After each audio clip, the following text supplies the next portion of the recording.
D.C., and he got a psychology degree from Wesleyan University in Connecticut, and then he got his law degree at the University of Santa Clara, and then has been in private practice in the area for the Public Defender's Office, and he's been a judge since 2000. Last time he ran, I think he ran unopposed, so you don't even turn on the ballot. Secret ballot. He's taught at, he has taught at SSU, currently teaches at Empire at USF, and he's a big brother, and he's married to another attorney, Linda Tavis, and has a daughter. He's here to talk to us about judge stuff.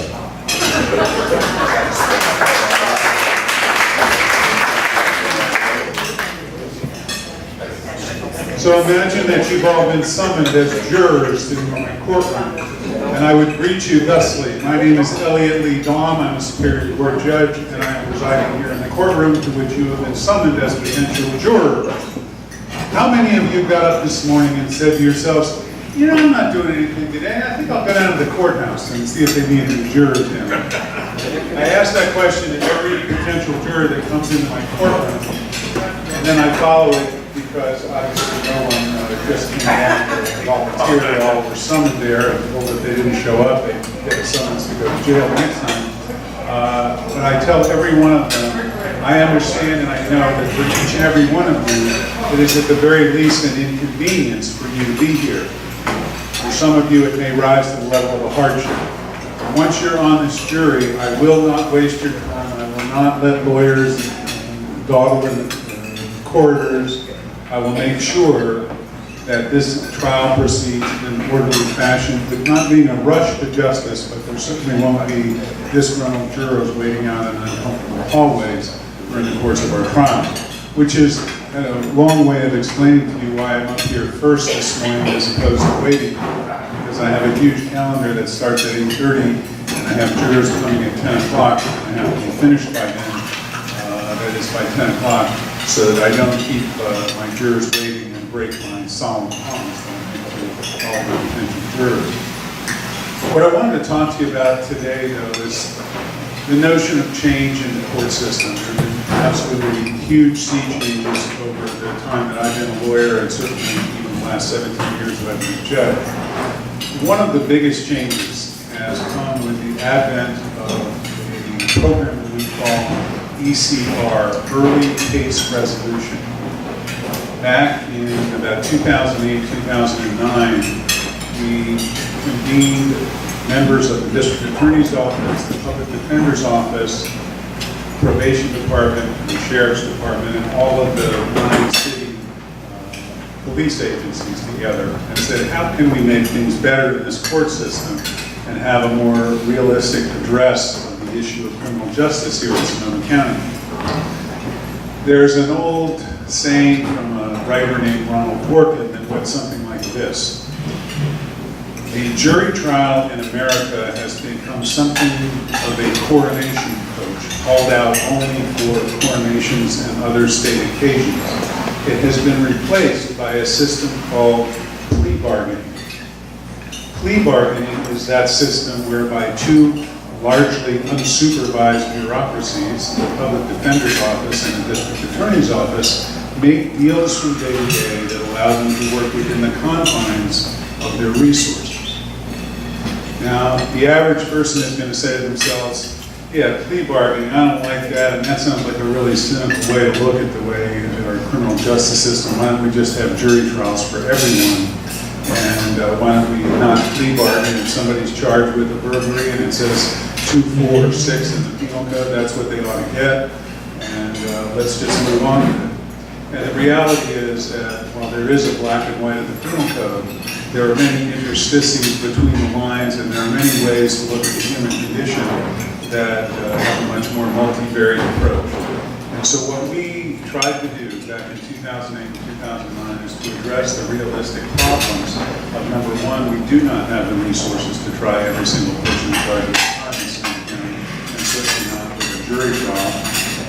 That's number one. And number two, are there ways that we can get to a place where we get the same justice sooner?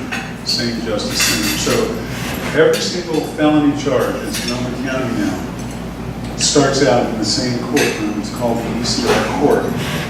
And at that time, the group from the Public Defender's Office, the DA's Office, the Conflicts Counsel, and oftentimes made up of some private counsel, is there representing the individuals, and of course the DA representing the state of California, to see if there aren't ways that we can address in a more rapid fashion what eventually is going to happen without 6 months, 9 months, a year and a half go by before justice is brought, before a defendant knows what his or her fate is going to be. The victims are paid attention to on a much closer basis.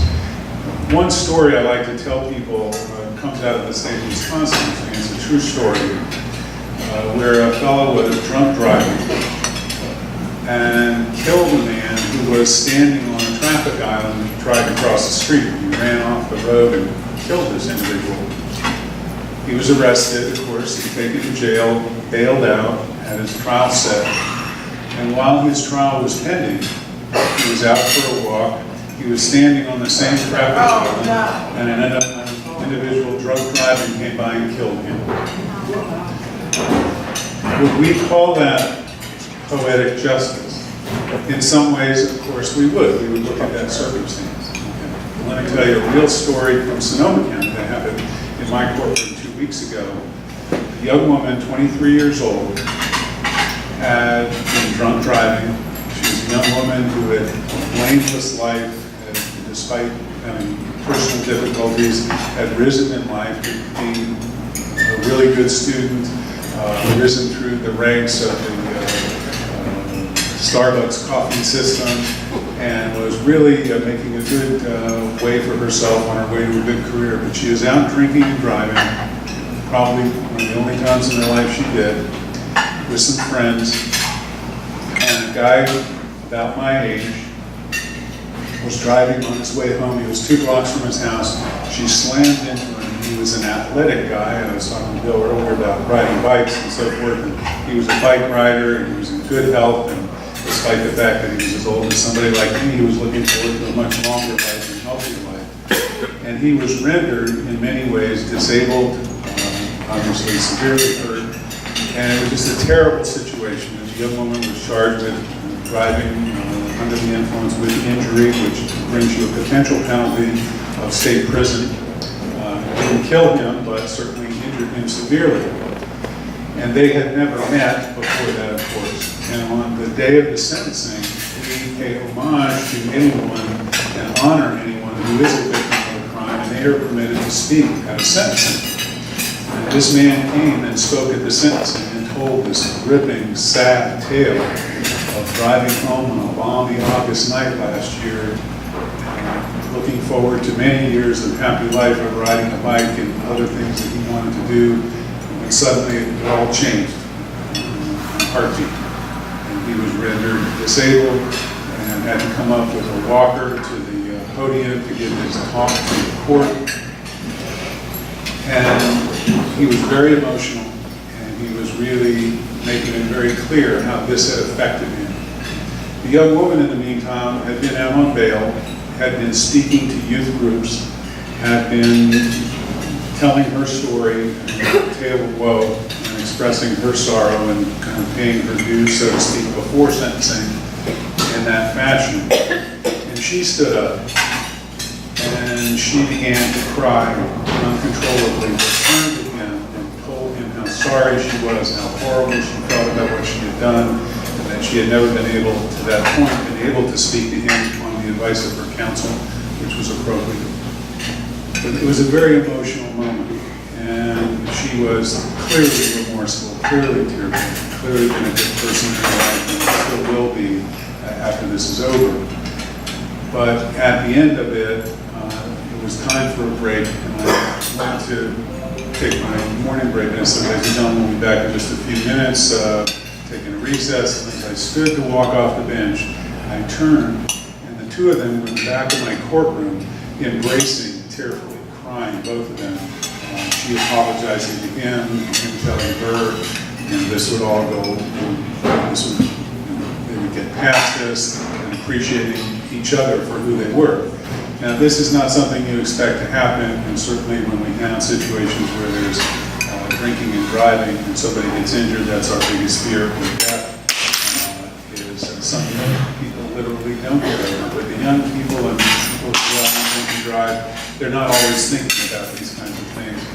But I told this story during the sentencing of the drinking driver in Wisconsin on the island, and he told himself, I said, if we have a system of justice in our country that would take Ms. Cuevas, who was our defendant, and Mr. Smith, who was our victim, and put Mr. Smith behind the wheel of a car at a .19, driving too fast, behind Ms. Cuevas, and try to ensure that he caused her the same injuries that she caused him. No, that's not what we do.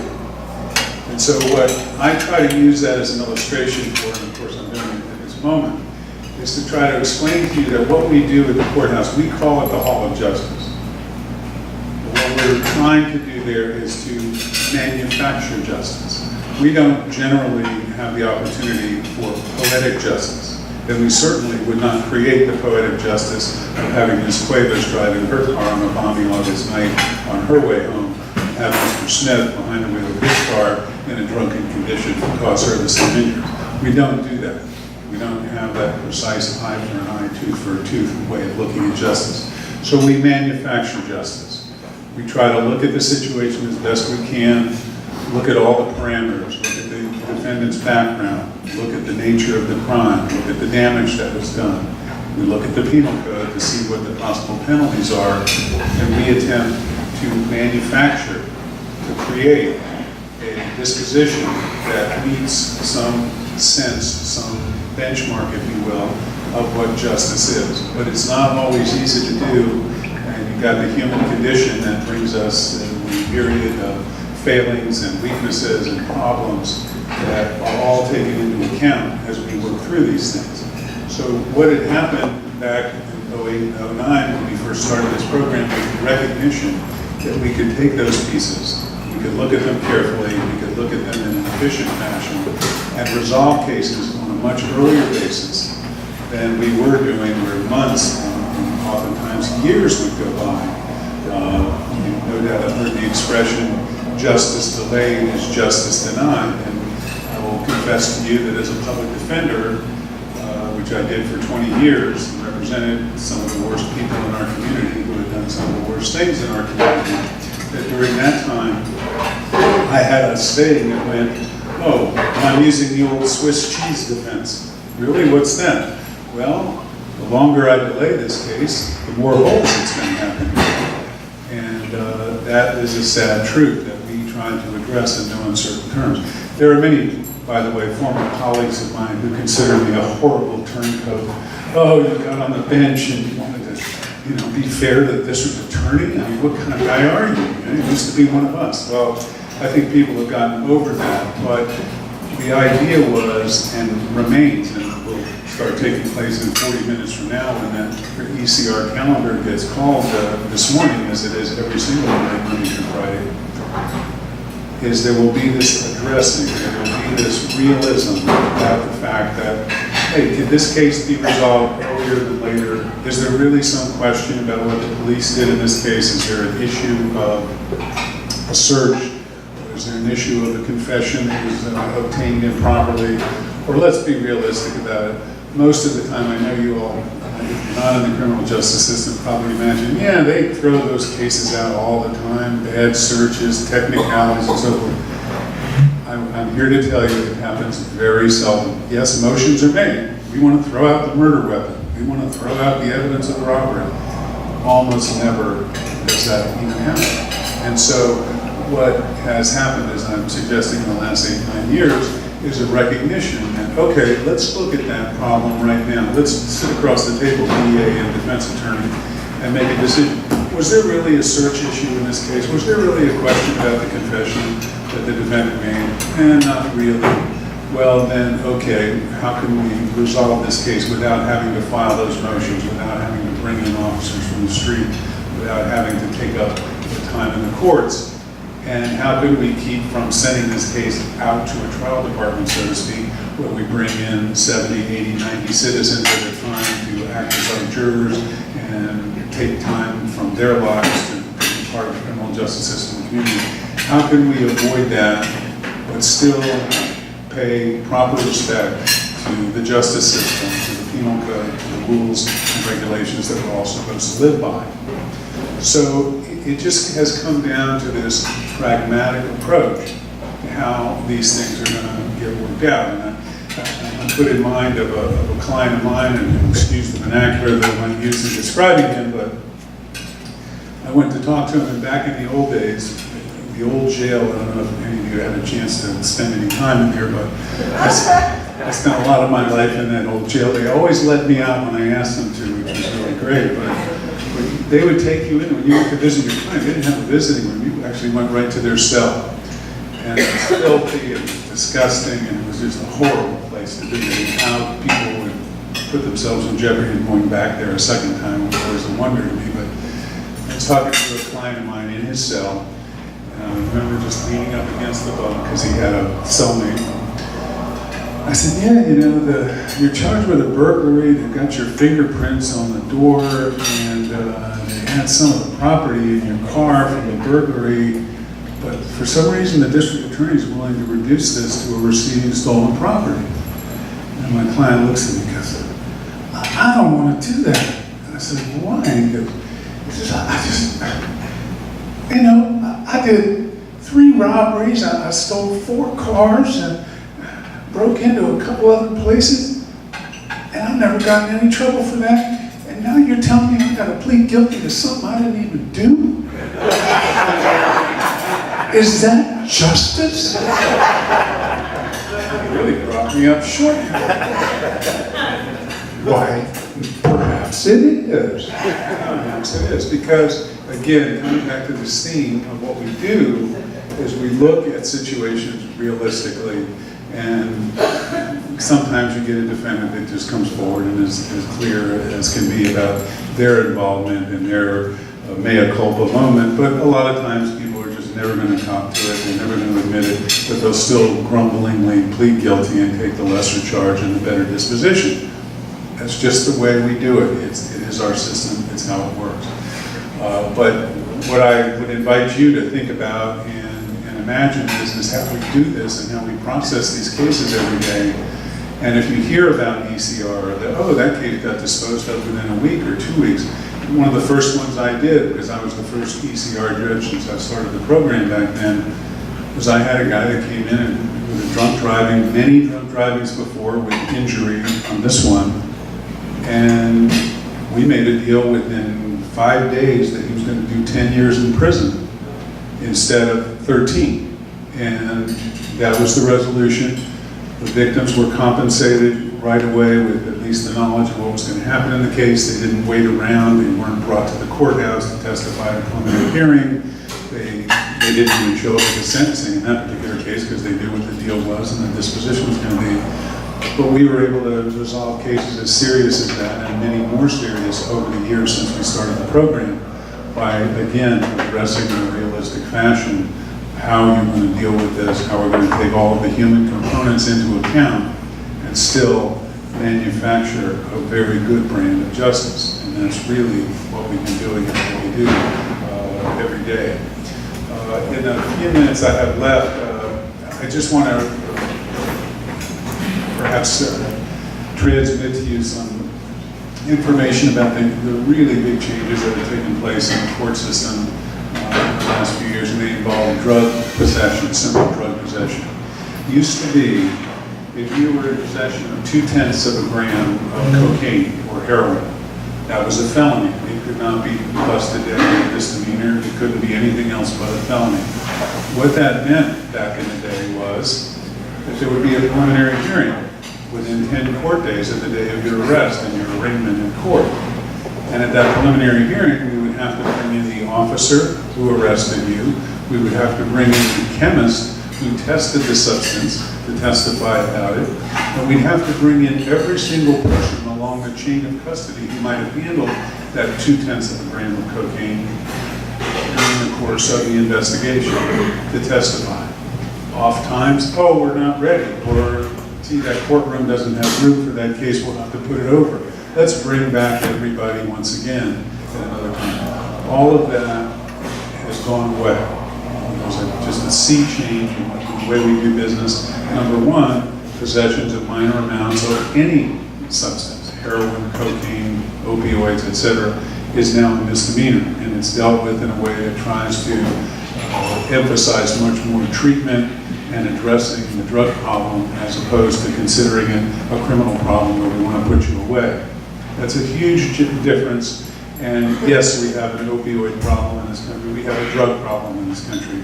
As the old Phil Frank Farley cartoon put it one time, when Phil is climbing to the top of the mountain to talk to Baba, and he says to Baba, "Oh Baba, how can we resolve this horrible drug problem we have in our country?"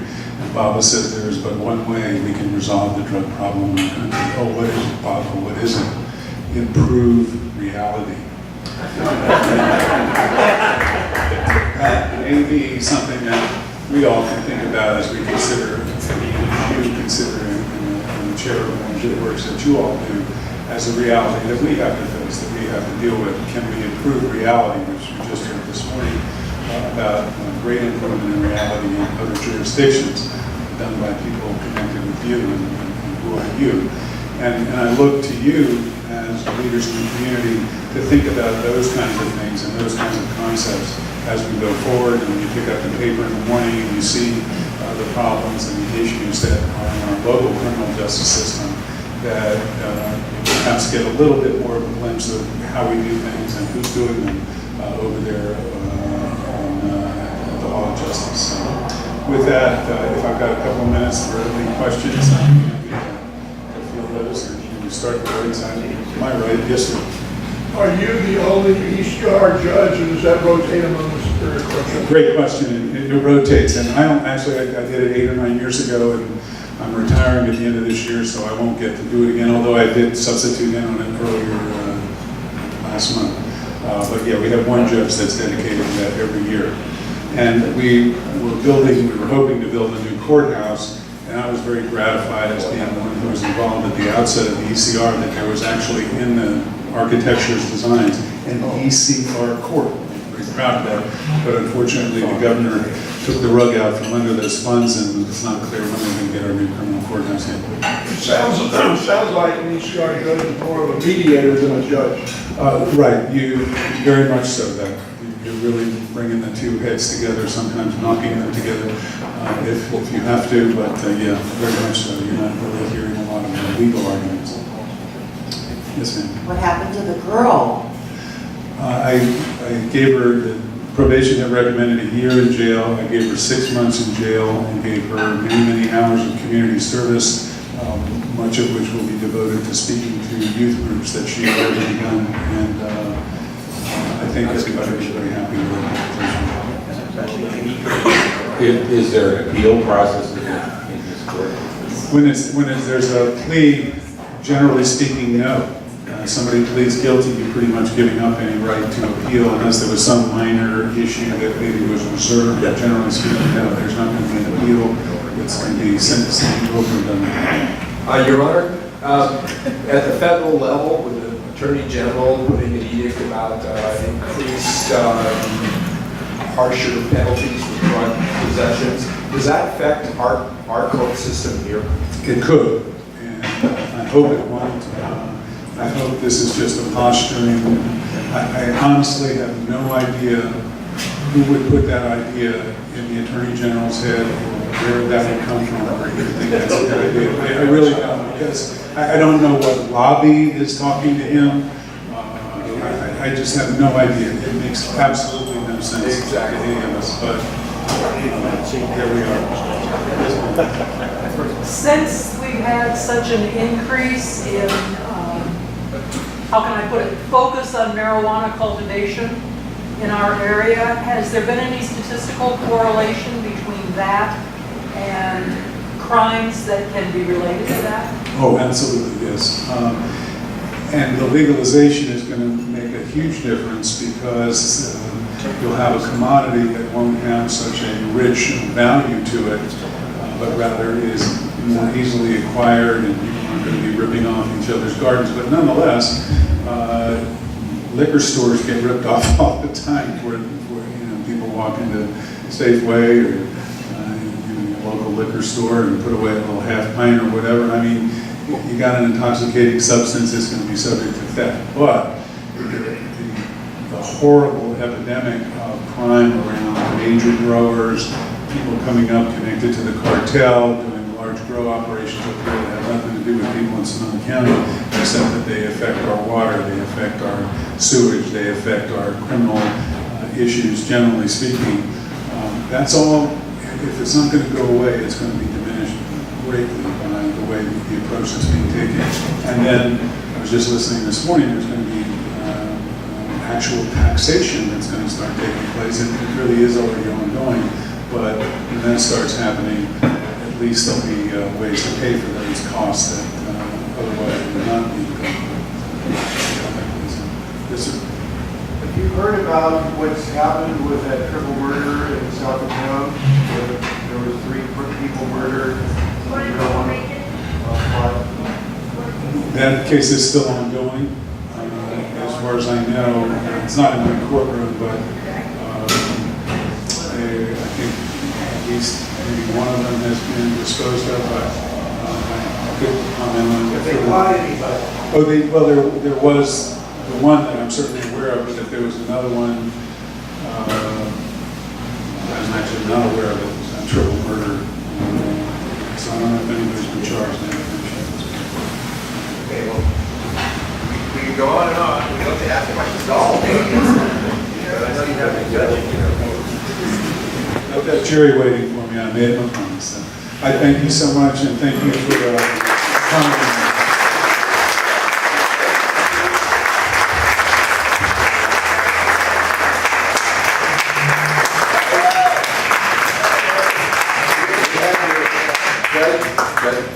Here's your present. You have your judge first. Thank you. And I hope I never see you. I see all of you as jurors. Bye-bye. Thank you. Thank